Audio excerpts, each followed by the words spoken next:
How's it going, guys? Great to see you here. Today I'm gonna do something different. I'm gonna do a Yu-Gi-Oh deck profile. So a little bit of backstory about myself is that I used to play Yu-Gi-Oh. I kind of still play Yu-Gi-Oh. But I had another channel where it was Yu-Gi-Oh related. So I used to do deck profiles every time. And I used to top a lot and all this stuff. But we were talking about 2017, 2018, almost Sky Striker format. So, yeah, the game is a love and hate relationship to me. I like it, I hate it, but self-explanatory. But yeah, I when December, January, I don't remember when the deck came out in the TCG. I managed to grab the deck and get to play test and in tournaments and all that stuff. It was pretty good, but back in the days I didn't have a YouTube channel. But now that it got released on Master Duel, and now that Maxi is legaling here and all that stuff, the deck is a little bit different compared to other cards. Sorry, especially to the point that we have cards like Blessing of the Voiceless Voice that were not released until later on. So yeah, anyways, I just got to Diamond. So yeah, it was very annoying a little bit. I played a couple of mirror matches. I only lost to one mirror match. And probably the most annoying deck to play against is yugioh. But once you get the yugioh out and your opponent cannot get access to it, you are good. But yeah, anyways, without further ado, let's get started with the hand traps. I'm playing one copy of Effect Baylor. I'm just using it because it's a tuner. This could be an Nibiru, but the fact that it's a level 1 tuner, it gets you plays to Chaos Angel. Obviously, Chaos Angel and the Trias Hierarchia obviously do everything for sure if you have low on the field. But sometimes Valor comes in clutch where you have to normal summon it and go into Lurlusk or any of the other Link ones. Sadly, we don't have Link Rebo on the TCG, but it's a pretty good card. Maxi, Ash Blossom, and Impermanence fell self-explanatory staples. Nibiru, the Primer Being. It's super amazing, it has multiple uses. I play against a couple Raid Raptors. And just dropping the Nibiru is pretty good. Obviously, same thing with Maxi, but maximizing on all the cards that will get rid of a board wipe is good. I did play against a couple of forgot the name of it. Fire King, Evil Eye, and same thing. These two cards came in clutch. Maxi to get you access to Nibiru. If not, just wait until the choking point for them and just use Nibiru. But yeah, that should probably be it. Oh yeah, and triple tactic talents. I'm only playing 2 copies. 3 is too much, and well, 2 copies of Call by the Grave, maximizing all the copies in there. I was planning on playing. I think I have it. If not, I dismantle it. Cross out Designator. Here it is. But I really don't feel like playing it. Like, yeah, it's just an extra copy of Call by the Grave. It's nice. It could negate Call by the Grave and all that stuff. But I really like the consistency that I currently have right now. So yeah, anyways, going into the deck, 3 copies of Low, 3 copies of Saphira, 1 copy of Saravis, 2 copies of Skull Guardian, and 1 copy of Saravis for your main cards, for your main monsters. So Low is pretty much one of the only cards that I really want to see in your opening hand. If you see Low or Diviner, it's pretty much full combo. You'll get access to everything. But pretty much Diviner will just get you to everything, where you can just go Diviner, send Trias Hierarchia, effect to tribute her, send summon Low gets you this summons Saphira, this searches for Saphira, and then Saphira searches you, sends this and gets you the Skull Guardian, and you pretty much have full combo over there, because obviously then Skull Guardian will trigger to search something. Yeah. Oh yeah, one other thing I really don't want to explain too much. So just read the card, because yeah, that's what makes you a good player, if you read your cards, guys. So yeah. Next for spell cards for the actual engine, we have 2 prayers. 2 is okay. Even while playing on the TCG format, like playing 3 is too much. 1 is obviously not that much. So yeah, one copy is pretty. Sorry, two copies is pretty good.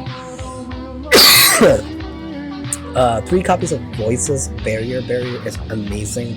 The main trick about the entire deck is just having Low and not using her as tribute as much as you can. You know, so if you summon Low, you could use something from your hand like an Ibiru or your Saravis and just, you know, tribute it to summon it. So then once the Skull Guardian hits the field, at least you have a negate if your opponent tries to get rid of the Skull Guardian. A lot of that happened playing a big against mirror match where they just didn't have the Low on the field and they use her as tribute and they summon the Skull Guardian and they just get hit by a Veiler or Impermanence, so they can't search.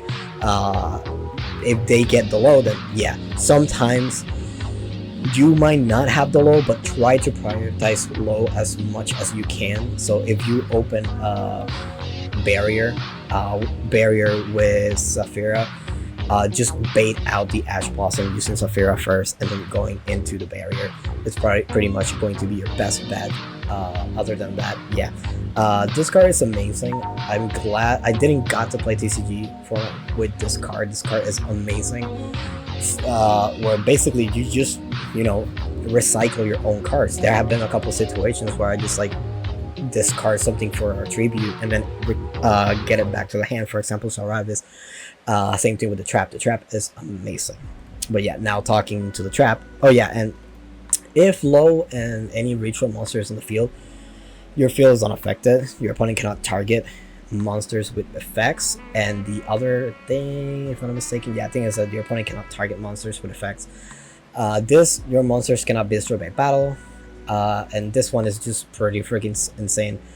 The effect to shuffle one light monster or one ritual spell to the deck and then just get something out on the field is pretty good. Sometimes this is just another copy of Low sometimes. So if you have everything and you just use Saphira, it got Ash Blossom and so on and so forth, and you have the trap, you could just, you know, obviously set the trap. And when you go into the your opponent's turn, you just go trap and get Low on the field and then go from there. Low will get you something else like Blessing and you go from there. Oh yeah, another thing that is pretty freaking good.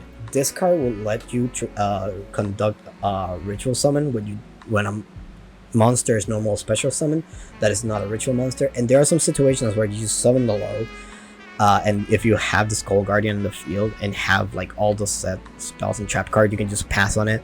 There were a couple situations while, you know, getting to Diamond where a lot of people just shotgun the Maxi, and the only thing I had to do is just like play Low and then just get the Blessing and see if I could get my hands on the Skull Guardian. But yeah, so then when they play the normal summon, you get to tribute summon it, just basically play on their turn with no problem whatsoever, and their opponent, they don't get that many cards. But yeah, anyways, Radiant is pretty amazing. The fact to shuffle something and it just brings you know, just brings something out is pretty freaking good.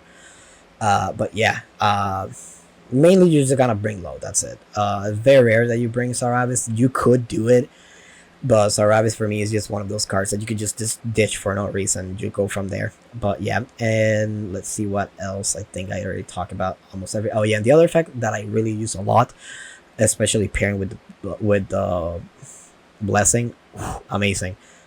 You could the other effects that you can target monsters you control up to the target cards your opponent control up to the number of light ritual monsters that you have. So sometimes you will have either a Saravis on the field and Skull Guardian on the field, so you can destroy 2 cards, and then during your turn you can, with Blessing, you just add it back to your hand. So it's pretty freaking good. I really like it.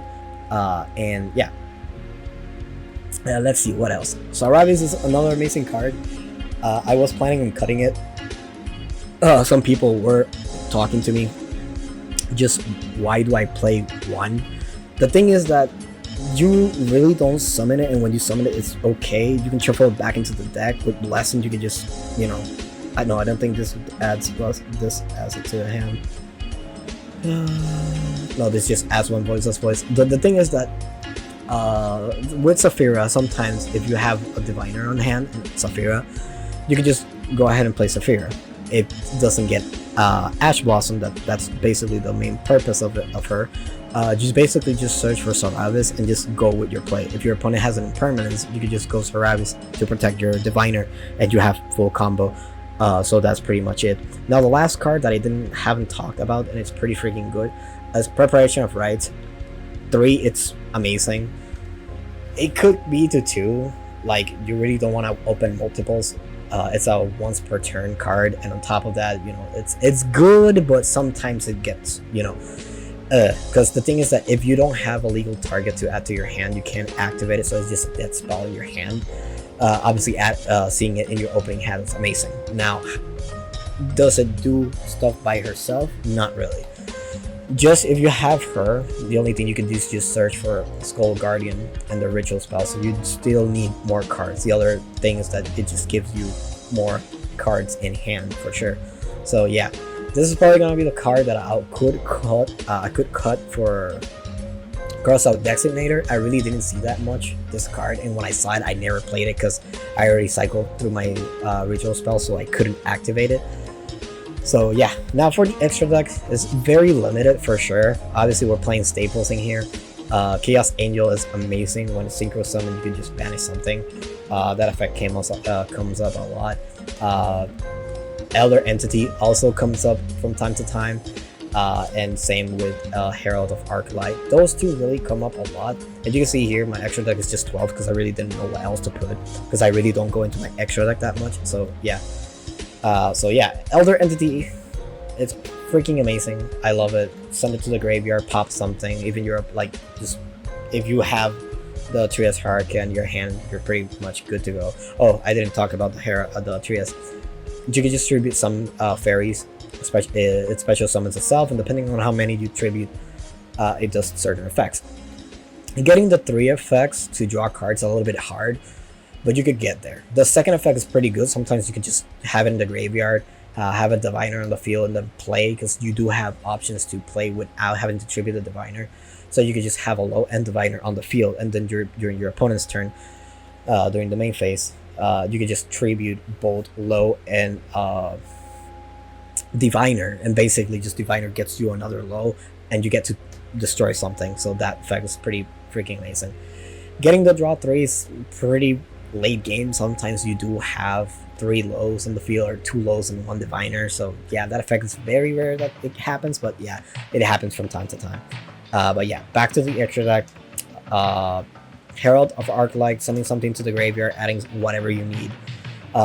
It's pretty good. Sometimes you do need to just search for the Skull Guardian. That effect comes up from time to time. Same with the spell, or just Sal Ravis in case you need something else to protect your board until you get to your barrier. It's pretty good. Elder Entity just to destroy something that is gonna be very annoying. The Lyrilisk with the Divine Arsenal Zeus. Self-explanatory. You could play the Wind rank 1. Let me search for it. The Wind rank 1, and it's an XYZ, because I did in the TCG play both of them, and I mainly just went into the Lyrilisk. I never went into the other copy. This guy I really just went into it on the it's good. You could play it. Let me just add it just in case. But this card is okay. If you don't have the silver rare materials, you can just go ahead and this will get the job done for sure. But yeah, next one, Linkuriboh comes up a lot. Sometimes you do have 2 lows in the field. Just link 1 into Linkuriboh, so you have extra protection just in case your opponent actually manages to get to 4100. So yeah, Anima, super amazing with Nibiru. If you just Nibiru and then just go low into stealing the token, you're pretty much good to go. IP with SP Little Knight, it's freaking amazing. This do come from time to time, especially if you steal something with triple tactic talents. It happened a lot in my mirror matches where I just baited their Skull Guardian and then just triple tactic talent it. and just manage to get, just Link into SP Little Knight or IP Masquerade for next turn. So yeah, Appaloosa is very rare that I play it. Sometimes I do. If I don't have the Skull Servant, it happens from time to time where you just don't have access to it. It's very rare, but or you just ran out through your entire resources. You could just bait seal something for your opponent's field and just go into Appaloosa. Gets the job done pretty good. Dynamondo, I only play him 2 because he comes up from time to time. You could go greedy. Usually I don't like to do it. But you could just basically summon Low and the Skull Guardian, and during your opponent's turn, quick effect, you can just basically tribute him and summon the Skull's Guardian, and then Low is gonna trigger sending you the trap, so you basically have 2 cards on the field, or gets you the blessing, so it's pretty freaking good. And the other cool effect about it is that you can just shuffle 1 ritual monster from your deck. One ritual monster from your graveyard. Usually that's the one that you mainly want to do, and just basically shuffle something into deck for your opponent's field. So it just gets rid of problematic cards for sure. But yeah, that's about it. That's the entire deck profile. I was not expecting it to be 16 minutes long. You could just take a screenshot of this and just play it, go from there. But yeah, anyways, I hope you liked this video. Not in the best, a little bit excited because I am a little bit sick. But yeah, anyways guys, thanks for watching and peace.